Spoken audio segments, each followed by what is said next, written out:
They called it the Forbidden City, and for good reason. From the outside, it was magnificent, an ocean of crimson walls, golden rooftops, and sprawling courtyards. But once the heavy gates shut behind you, what awaited inside was not majesty, but silence. Cold, calculating silence. By the time the Qing Dynasty ruled China, the Forbidden City had become more than just the emperor's home. It was a world unto itself, a golden prison, and within it, the Imperial Harem. This was a place unlike any other. Hundreds of women, from noble-born girls to chosen beauties across the empire, lived within the harem's inner walls. Their lives were luxurious, yet terrifying. Silk sheets, rare perfumes, gilded mirrors. But none of it masked the truth. They were prisoners of beauty. Their fates hung on one man's gaze, the emperor. A single night of his favor could raise a girl to unthinkable power. A lifetime of neglect could erase her name from history. And in those long cold nights, when the emperor did not come, the palace grew darker, lonelier. The palace halls were polished, but the air was thick with fear, jealousy, longing. Every footstep echoed like a warning. Every whisper carried weight. There were no true friends, only rivals. Every smile could be a mask. Every gift could be poison. And the cold. It wasn't just the weather. The cold was inside you. In your bones. In your heart. On the Qing harem, women did not merely compete, they survived. Each moment was a performance. Each word, a calculation. But behind the velvet curtains, beyond the gilded screens, was a world full of shadows. Shadows of dreams crushed, of hope abandoned, of love that froze before it ever had the chance to bloom.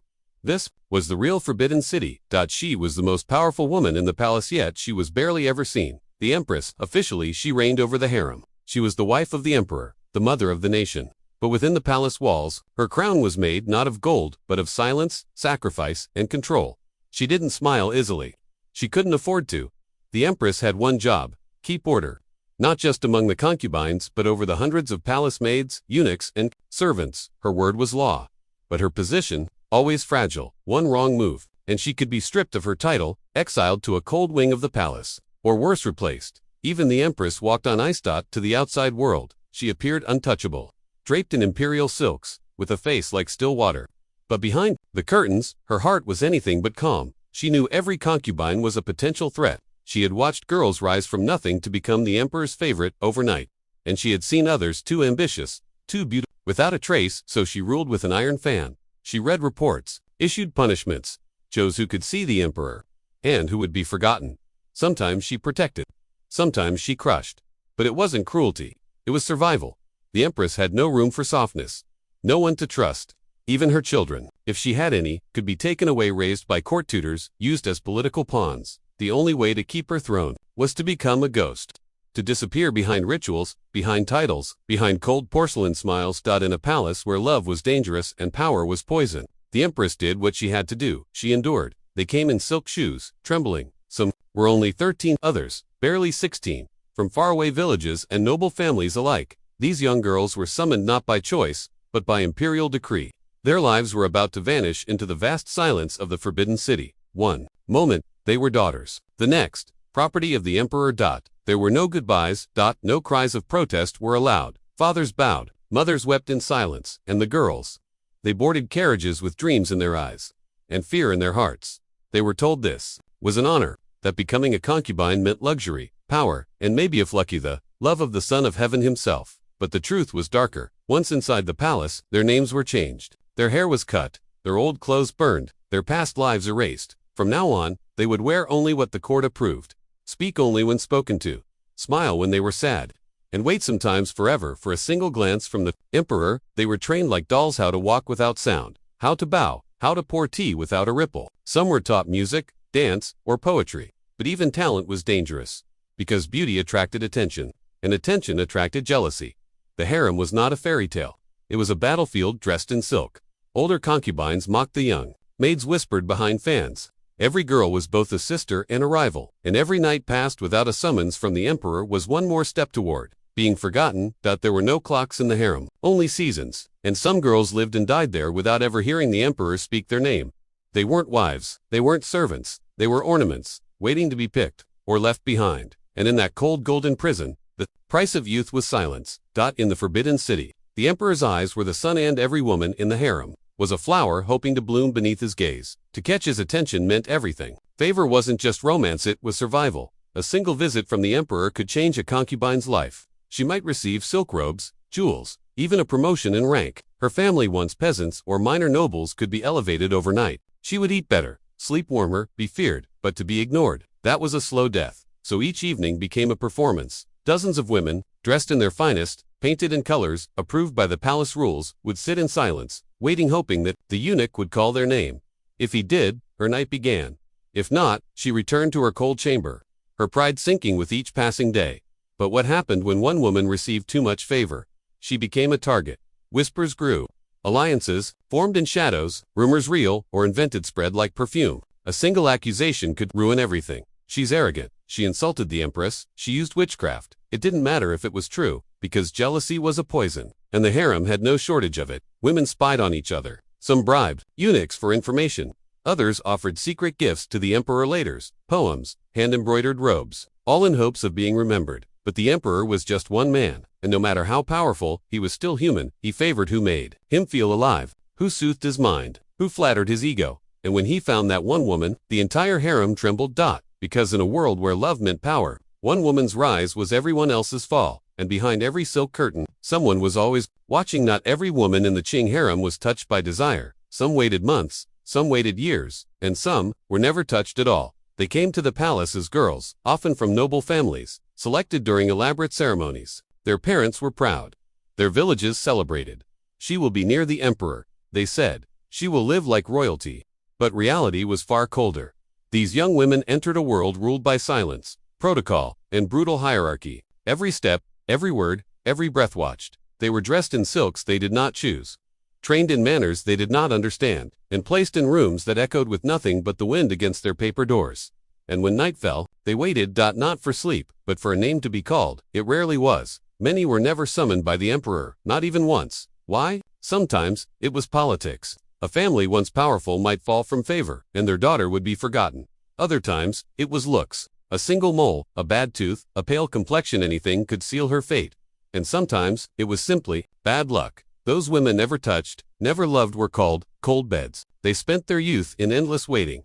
They watched others rise, others fall, others give birth to princes, and all the while, their own bodies grew older, their beauty faded, and their hope slowly withered, like a forgotten blossom in the snow. No lovers, no children, no future, only silence, only frost. They were the ghosts of the harem, alive, but unseen, and when they died, there were no grand ceremonies, just another name erased by time, because in the Qing harem, even being untouched was its own kind of tragedy. In the heart of the Qing harem, desire was a crime, not for the emperor, of course. His lust was law, his touch was sacred, but for the women, desire, real, raw, human desire, was dangerous. Every woman in the harem belonged to the emperor, not just in body, but in spirit, in thought, in breath. She could not dream of another man. She could not even speak to one without suspicion. Servants were watched. Guards were rotated. Any contact between a concubine and a male outsider, innocent, was grounds for punishment, sometimes public, sometimes fatal. But desire does not obey rules. It hides in glances. It stirs in the silence. And even in a palace of 1,000 eyes, it finds a way. There were whispers of secret affairs, of women who risked everything for a single moment of warmth, a stolen touch in the shadows, a forbidden letter tucked beneath a pillow, a heartbeat that dared to beat for someone who was not the son of heaven. But the palace was not kind to rebellion. When discovered, these women were not just punished, they were erased. Some were quietly poisoned. Some were forced to hang themselves, their deaths disguised as illness. Others were dragged before the court, humiliated, stripped of their titles, and exiled from the forbidden city. And the men, if they were guards or eunuchs who failed to report these women, or worse, fell for them, they vanished, silenced, forgotten. In this empire of silk and secrets, love was not romantic, it was regulated. Every emotion had a rule. Every glance had a price. And in the Qing harem, even desire was chained in gold. The emperor ruled the empire, but inside the harem, it was the women who waged war. Not with swords, not with armies, but with silence, with whispers, with cups of tea laced in bitterness. In a world where survival depended on favor, and favor depended on beauty and obedience, jealousy was inevitable. A single night with the emperor could change a woman's entire fate, bring her titles, wealth, even power over other concubines. So every glance mattered, every dress, every word, everything was strategy. And when strategy failed, poison took its place. Yes, poison. In the tea, in the cosmetics, even in the incense burned during rituals. Women who were once allies would suddenly fall ill, hair would fall out, skin would blister, some would never wake up again, and no one would be charged. because proving it meant challenging the invisible battlefield of women's something the court refused to see. But not all battles were so quiet. There were fierce verbal confrontations, hair torn out in jealous rages, even suicide attempts made as public protests because sometimes suffering was the only way to be seen. The highest-ranking concubines, like the empress or noble consorts, held immense power. They could ruin reputations with a single accusation. One rumor whispered in the ear of the emperor. One performance of grief or innocence, and a rival could be demoted, banished, buried alive in the archives of history. Inside the Forbidden City, there were no sisters, only competitors. A woman's biggest enemy was not the emperor's mood, but the woman beside her, smiling with painted lips, and watching. Because in the Qing harem, the most dangerous weapons weren't daggers or armies. They were envy, elegance, and a perfectly timed tear. The palace was gilded. Its walls were wrapped in gold and dragon silk. But for many women inside the harem, it was a cage of coldness, literally and emotionally. Winters in the Forbidden City were brutal. Bitter winds howled through the ancient halls. Frost clung to the windows. And yet, hundreds of concubines lived in rooms with little heat, waiting for a call that might never come. You see, only the emperor decided who would share his bed, and he could choose any woman, at any time. So each night, hundreds of women would perfume their skin, paint their faces with trembling hope, because if their name was called, they had to be ready. But if it wasn't, they would return to their chambers alone. Every rejection, a silent reminder, you are forgotten. Days turned to weeks, weeks into years. Some women died of old age without ever being summoned again. Imagine spending your life dressed in silk, surrounded by luxury yet starving for affection, craving touch, hoping for a glance that would make you feel alive again. Many turned bitter. Some lost their minds. Others found comfort in religion, or poetry, or even the soft companionship of servants who pitied them. But most they waited, because, in the Qing harem, a woman's worth was measured not by her wisdom or heart, but by whether she was still desired. And so, the nights stayed cold, not because of the weather, but because of the silence, a silence that could break the strongest spirit. In the Qing harem, nothing changed a woman's fate more than bearing a child, especially a son. A single birth could elevate a concubine, from invisible to invincible. For some, it was the beginning of power. For others, it was the beginning of heartbreak. When a concubine conceived, the entire palace noticed. Her food was monitored. Her health became a matter of state concern. And if the child was a boy, everything changed. She was granted new titles, better chambers, more servants, more eyes watching her every move. But this blessing came with danger. Because children meant power, and in the palace, power always made you a target. There were whispers that not all babies survived naturally, that jealousy could take the form of poison in a teacup, or a mysterious fall in the garden. Mothers had to be vigilant. Some refused to sleep without a maid watching the door. Others entrusted wet nurses, loyal only to them, for even a moment of trust could end in devastation. And when a child died, the mourning wasn't always public. Some women wept silently, some were forced to pretend it didn't matter, and some were blamed. You didn't protect him well enough, they'd say. As if grief wasn't enough, shame was poured on top. But the cruelest fate, when a child lived, but was taken, raised not by his mother, but by the empress or senior consorts. For the good of the dynasty, the very child she bore, whom she carried in pain, whom she fed with trembling hands, now called another woman mother. In the Qing harem, birth was both miracle and gamble. It could save you or destroy you, and no matter the outcome, the woman always paid the price. In the grand halls of the Forbidden City, war was not fought with swords, it was fought with silence, glances, and teacups among the emperor's concubines. Rivalry was inevitable, but it wasn't loud. It was calculated, elegant, and deadly. Each woman knew. To survive, she had to outlast the others. To rise, she had to remove the competition. But not openly, never openly. Open conflict brought punishment. So they fought with rumors, with gifts laced in intention, with alliances formed over embroidered handkerchiefs and shared fans. One of the most feared weapons, porcelain, a simple tea set, could deliver death. A beautiful bowl could hide a bitter powder. A sweet-smelling sachet could carry something far worse. Poisons were whispered about, made from exotic herbs, powdered stones, even crushed pearls. Some worked slowly, a stomach illness here, a cough there, until the victim faded like a forgotten flower. Others were instant, a sip of wine and silence forever. No one admitted to using poison. But when a favored concubine fell ill just days after rising in rank, people noticed. When a maid was executed for mishandling tea, others got the message. Women learned to be cautious, to test their own food, to never trust a gift, matter how precious. Even friendships were fragile. A smile could hide hatred, a compliment could mask a threat, because in the harem, survival was not about kindness, it was about reading between the lines. Every conversation was a negotiation, every step through the corridors a risk. And yet, these women played the game. with grace, with intelligence, and sometimes with cruelty, because in a world where men held the power, women learned to wield whatever weapons they had, even if it came in a porcelain cup. She once ruled the emperor's heart. With a single glance, she could change his mood. With a whisper, she could shift palace politics.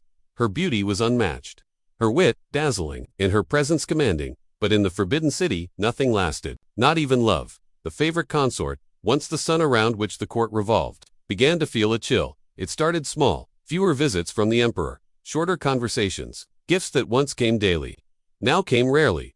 Then, the whispers began. She is too proud, she spends too much, she has forgotten her place. Others, women who had once bowed to her, now lifted their eyes. They sensed blood in the water. In the harem, love was power, and once that love began to fade, so did everything else. Her servants were reassigned.